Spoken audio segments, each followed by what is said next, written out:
Did you know that you can turn any notebook in NotebookLM into a beautiful, interactive website just like this one? This is great for portfolios, research hubs, client-facing reports, honestly, anything where you want to take information you've already organized in a notebook and instantly turn it into a beautiful, shareable website. No coding, no website builders, and it's really easy. Let me show you how it works. Start out, of course, inside of NotebookLM. You want to set up a notebook with all of your sources inside of it that are going to be used for the creation of your website. So be very careful about what sources you put in here. That way, anything that goes into the website is actually accurate and what you want inside of there. Now, for this particular notebook, I set up a fake company called Ember, and this is an AI wearable company. So I put all of my company documents inside of here. Things like the company overview, brand voice and guide, the missions and values, and the price of the product as well. So this sort of acts as a central hub for all the information about my new product called the Ember. Now, to actually create a website, you cannot do that right now inside of Studio itself. So we're going to jump over to Google Gemini. And inside of Gemini, if you click on this plus icon, you'll be able to choose one of your notebooks. I'll click where it says NotebookLM and then choose the notebook that I want to use to create my website, which in this case is this one right here called the Ember. After selecting it, click on Add. And then under Tools, you want to make sure you select Canvas. With Canvas enabled, that is the secret setting that unlocks the ability to create websites. Let's move over here to the right where you can choose the model that you want to use, Fast, Thinking, or Pro. This will definitely impact the quality of the website that you create. For instance, right here, I created a website all about the history of the West, the Wild West, and I did it 3 different times. This first version, I used Pro, and you can see it looks really nice. You can click on any of these, they spin around. Here we have this whole timeline. There's a menu up here that you can click on and it actually brings you to different parts of the page. It's a really nice looking website. The second one I made, I used Thinking, and it also looks pretty good, but I don't think it looks as good. And there's certainly a lot less going on here.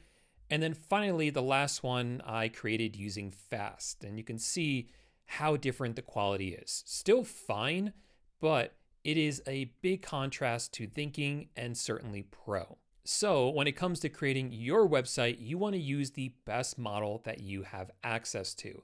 I will use Pro for the rest of this video because it creates the best results. But just know that if you are on a paid plan, you will have access to Pro, but only a certain number of Pro chats every single day before you have to wait for it to reset. Next, you have to put in your prompt. Now, you can keep this pretty generic. For instance, here, I attached to this Gemini chat my notebook all about OpenClaw. If you're not familiar with OpenClaw, it's this open source AI agent platform that's been going viral recently. So I created a notebook all about how OpenClaw works. I attached it to this chat and just said, create a website. And honestly, this website looks fantastic. I absolutely love the way that it came out. The colors, there's things you can click on. It's a really nice looking website.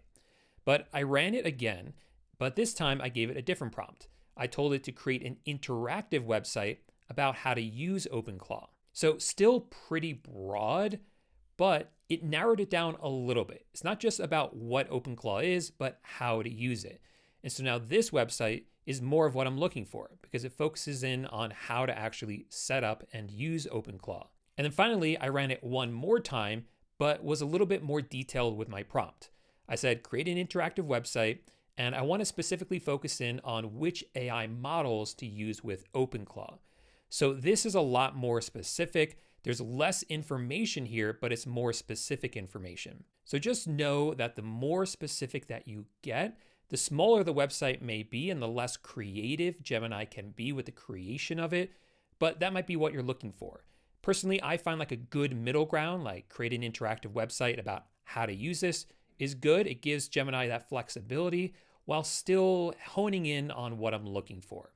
And I also found that this word interactive is very important because it helps you actually create a dashboard here or a website where you can actually interact with it more.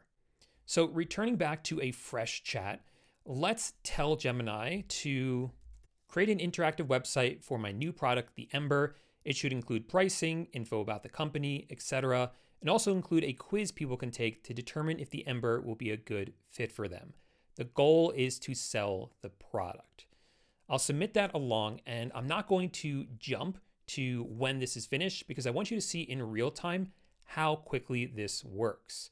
One other point in terms of the prompt that I want to point out to you is that I gave it the goal, and I've also found that that helps a lot too.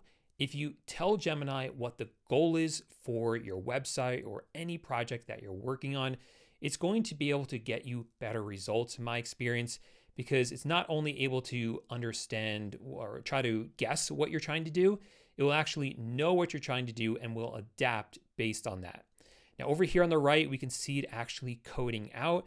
If you don't understand coding, that's okay, because in a second, it's going to switch and we're going to switch into preview mode and actually be able to see the actual website itself and not just have to look at the code.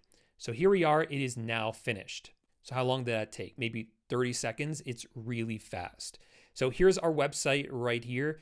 You already know something's off. Ember knows it too. The first wearable built around how your mind actually works. So I can click on order your sizing kit. So here's the information down here about how to purchase it. Here's the monthly payment plan for it as well. Here's like some more sales copy for it and an FAQ section. Do we have that quiz? Is Ember a good fit for you? What's your primary goal for tracking your health? I want to recover from stress and burnout. How do you typically feel by 3 p.m.? I feel drained. What wearable experience do you prefer? I want deep stats. And it says, yeah, we recommend that you buy this, and here's a plan that we recommend. So it's cool they added that quiz as well. You can see all the other stuff in here. Now, I'm not totally happy with this. I think this is a good first step. What I would do is tell it, I don't like this main image here. Can we actually put an image of the product there? I might have to upload that for it. And same thing here, but anything you want changed, you can tell it to make those changes and it will. And then after a bit of back and forth, you can usually get your website looking exactly the way that you want. For instance, here it now shows an actual product image right here at the top. I told Gemini to add that, and I also asked it to add a dark mode just to make it a little bit nicer. So once you have it perfect, you can share this with anyone by clicking right here where it says share, then click on share again, and then you'll get a link that you can send to anyone and they'll be able to access your website. Now, don't fall into the trap of thinking that anything you make with this just has to be a traditional looking website. You can use this for anything. For instance, recently I made a YouTube video about how to use Gemini gems. If you want to check that out, you can see it right here. But inside that video, I gave a lot of prompts that people can use inside of Gemini. And I said, hey, in the description of this video will be a link where you can access all of those prompts. Now, I could have just given everyone a text file, but instead I created this website that actually has all of the prompts inside of it. So I had one called Image Style Copier. People can come here now, click on this, and actually copy down the prompt that I used. So get creative with this because there are some really cool use cases for websites outside of what most people think of when they think of websites. Now, I want to show you a few other cool things that I've been doing with NotebookLM and websites. So if you ever come to a website that you absolutely love and you're like, wow, this looks so cool. I want a website that looks like this. What you can do is take screenshots of that page. Then coming over here, you can see I uploaded one of my notebooks. In this case, it's a notebook all about how to start bouldering. And I uploaded screenshots of this website. And I told it to create a website about bouldering, use the attached screenshots as inspirations for the website style.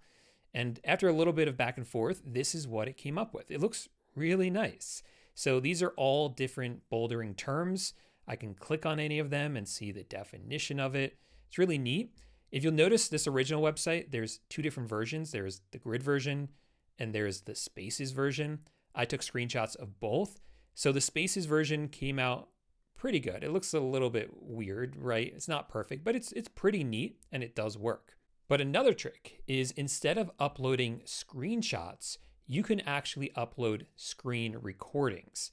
And that's what I did right here. You see a 20-second screen recording that I took of this website, and I went back and forth between both of them. I clicked on things in the screen recording to show what it looks like when you click on items. And I gave the same prompt: use a website or create a website about bouldering, use the attached video as inspiration for the website design. And it got much closer. This time in the spaces field, these are actually floating around. And of course I can click on them. And then in the grid, this looks a lot nicer. The original one right here, the grid looks fine, but this one definitely looks nicer to me. So uploading screen recordings, it's really neat. It works really well. So there you go. That's how you easily turn NotebookLM notebooks into beautiful interactive websites. It's so easy and so fun. You definitely have to try it out. And if you do, let me know in the comment section down below what prompts you're using to get incredible results. I would love to hear about them and try them out myself. So please drop them in the comment section down below. Then, like I mentioned before, I made a video recently all about how to use gems inside of Gemini and some mind-blowing ways to use them that most people don't know about. Click right here to watch that video. People are absolutely loving it and talking about how it completely changes the way they use Gemini. So if you want to make sure you catch all that, click on this video and I'll see you over there in just 1 second. Bye for now.